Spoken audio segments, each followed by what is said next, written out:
नमस्कार। मैं प्रद्युमन जोशीला। दिग्विजय चौटाला ने किया सबसे बड़ा ऐलान। जी हां, ऐसा निर्णय जिसकी घोषणा से विरोधियों की नींद जरूर उड़ गई होगी।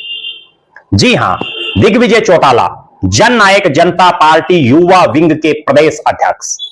और जैसा हमने आपको पहले भी बताया है कि 2024 के विधानसभा चुनाव के परिणाम के बाद अगर हरियाणा प्रदेश की राजनीति में सबसे सक्रिय कोई नौजवान नेता है तो उसका नाम दिग्विजय चौटाला है। पहले युवा जोड़ो अभियान के तहत प्रदेश के 90 के 90 हलकों में जाना, फिर युवा योद्धा जिला सम्मेलनों के जरिए हर जिला में जाकर के पार्टी के युवा साथियों को मजबूती प्रदान करना, और उसके बाद 13 तारीख को डॉक्टर अजय सिंह चौटाला के जन्मदिन पर हांसी में एक प्रदेश स्तरीय बड़ी रैली करके अपनी ताकत दिखाना। यह सफरनामा रहा दिग्विजय चौटाला का पिछले लगभग 18 महीने में। 23 तारीख का दिन शहीद आजम सरदार भगत सिंह राजगुरु सुखदेव का शहीदी दिवस, जींद की धरती। और उस दिन जननायक जनता पार्टी ने शहीदों के सम्मान में एक बड़े रक्तदान शिविर का आयोजन किया। साथ ही पार्टी की युवा विंग की प्रदेश कार्यकारिणी की बैठक आयोजित की। और हमने आपको पहले ही बता दिया था कि एक नए मिशन की घोषणा करने जा रहे हैं दिग्विजय चौटाला। कुछ ना कुछ नया करेंगे।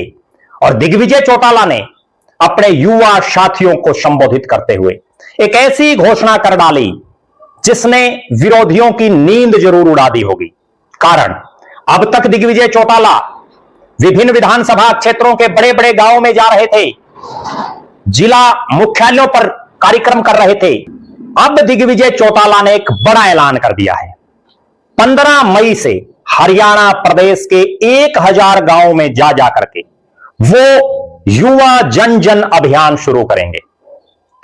1000 गांव हरियाणा प्रदेश के, जिनमें जा करके दिग्विजय चौटाला जननायक जनता पार्टी को मजबूत करने का काम करेंगे। इन 1000 गांवों में जाने से पहले वो हरियाणा प्रदेश की जो यूनिवर्सिटीज हैं, यानी जो विश्वविद्यालय हैं, उनके कार्यक्रम हैं जिनमें वो छात्रों को से मिलेंगे। इनसो को मजबूत करने में डॉक्टर अजय सिंह चौटाला के बाद अगर किसी का सबसे बड़ा कार्य रहा तो वो दिग्विजय चौटाला का ही रहा।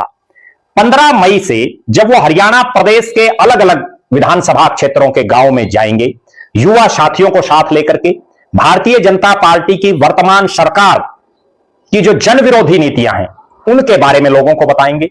और उसके बाद 9 दिसंबर को जेजेपी एक बार फिर से अपना पार्टी का स्थापना दिवस बहुत बड़ी रैली के तौर पर मनाएगी। 7 दिसंबर को जुलाना में जो पार्टी का स्थापना दिवस मनाया गया, और उसके बाद 3-4 महीने लगातार हरियाणा प्रदेश के अलग अलग इलाकों में घूम घूम करके दिग्विजय चौटाला ने बड़ा जबरदस्त माहौल बनाया। और अब चूंकि लोकसभा चुनाव में लगभग 3 साल बाकी हैं, विधानसभा का चुनाव भी उसके फौरन बाद हो जाएगा, लगभग 3.5 साल बाकी हैं, उस लिहाज से अब जरूरत है जनता के बीच जाने की। और यह बड़ा फैसला दिग्विजय सिंह चौटाला का, यह बड़ा ऐलान कि 15 मई से हरियाणा प्रदेश के 1000 गांवों में वो खुद जाएंगे।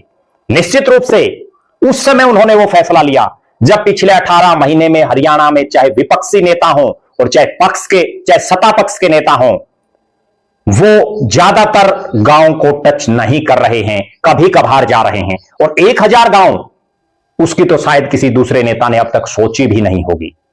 जिस तरह से दिग्विजय चौटाला फील्ड में सक्रिय हैं, एक बार फिर से उन्होंने जेजेपी का माहौल प्रदेश में बनाने को लेकर के कमर कस ली है, और उसका परिणाम भी आना शुरू हो गया है। चाहे जुलाना का देख लें या हांसी की रैली, और जींद की ये युवा विंग की जो प्रदेश कार्यकारिणी की मीटिंग रही, इसमें भी बड़ी भारी तादाद में नौजवान नेता मौजूद रहे। निश्चित तौर पर दिग्विजय सिंह चौटाला जो लगातार फील्ड में रहने के लिए जाने जाते हैं, यूनिवर्सिटियों के अपने कार्यक्रमों के बाद जब गांव गांव में जाकर के जेजेपी के बारे में लोगों को बताएंगे, भारतीय जनता पार्टी की सरकार की जो कारगुजारियां हैं उनको भी उजागर करेंगे, किस तरह से किसान, मजदूर, युवा, व्यापारी, समाज के हर वर्गों की आवाज वो अपने इन कार्यक्रमों में उठाएंगे। आप दर्शकों का क्या मानना है? जिस तरह से दिग्विजय सिंह चौटाला ने यह निर्णय लिया, उसको आप किस नजरिए से देखते हैं?